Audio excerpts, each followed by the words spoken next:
आप सभी प्रिंट और इलेक्ट्रॉनिक मीडिया के सभी साथियों का हार्दिक स्वागत है। आज हम लोग आपको पिछले 20 वर्षों के दरमियान न्याय के साथ विकास की जो यात्रा है, न्याय के साथ विकास का जो सूत्रवाक्य है, इस 20 वर्षों के कालखंड में आदरणीय मुख्यमंत्री नीतीश कुमार जी का जो संकल्प रहा है समाज के कमजोर वर्ग के लोगों का विकास के लिए, अपने दीर्घकालिक सोच के तहत बिहार में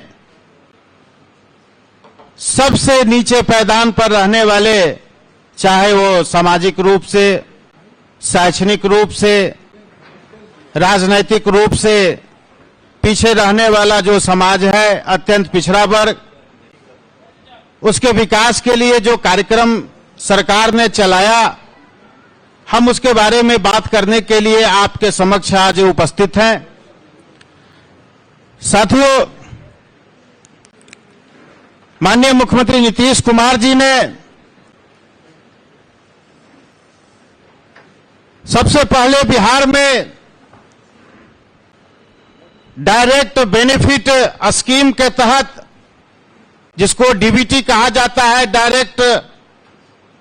बेनिफिट ट्रांसफर स्कीम, उस योजना के माध्यम से राज्य के 50 लाख छात्रों को 786 करोड़ रुपए की छात्रवृत्ति देकर वंचित वर्ग से आने वाले छात्रों को शिक्षा ग्रहण करने के लिए राज्य सरकार की ओर से उनको राशि उपलब्ध कराई गई, जो राज्य सरकार की एक ठोस रणनीति रही। इसका परिणाम भी बड़े पैमाने पर निकल करके आया है।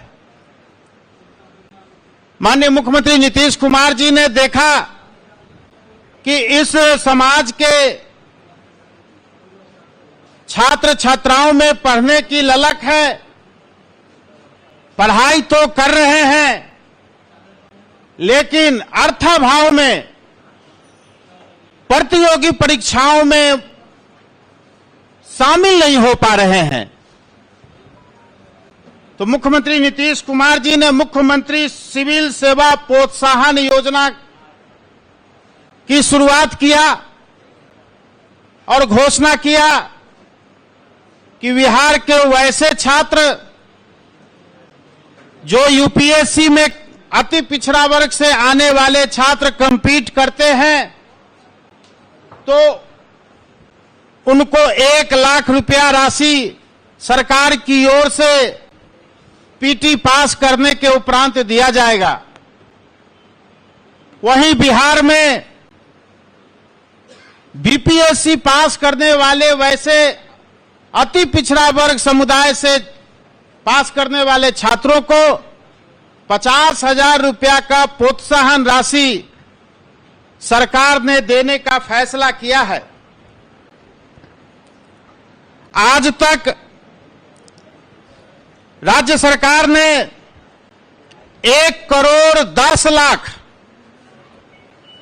की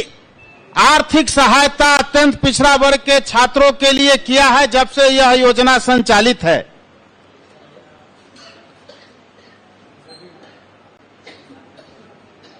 मुख्यमंत्री अति पिछड़ा वर्ग मेधावी छात्र योजना कार्यक्रम के तहत 2023-24 में 3 लाख से अधिक छात्र लाभान्वित हुए और 2024-25 के लिए राज्य सरकार ने 598 करोड़ रुपया आवंटित किया है। साथियों, इसके पहले बिहार में अत्यंत पिछड़ा वर्ग के लिए कोई अलग से विभाग नहीं था।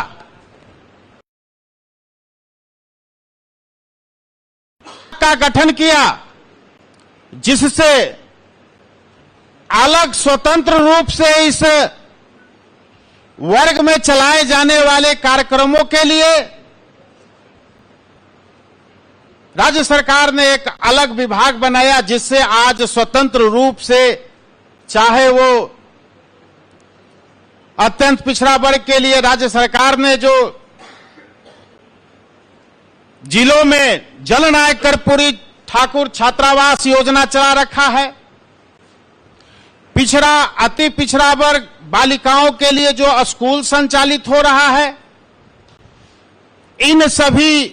कार्यक्रमों के लिए सरकार ने एक अलग से विभाग गठित किया है। मुख्यमंत्री सिविल सेवा प्रोत्साहन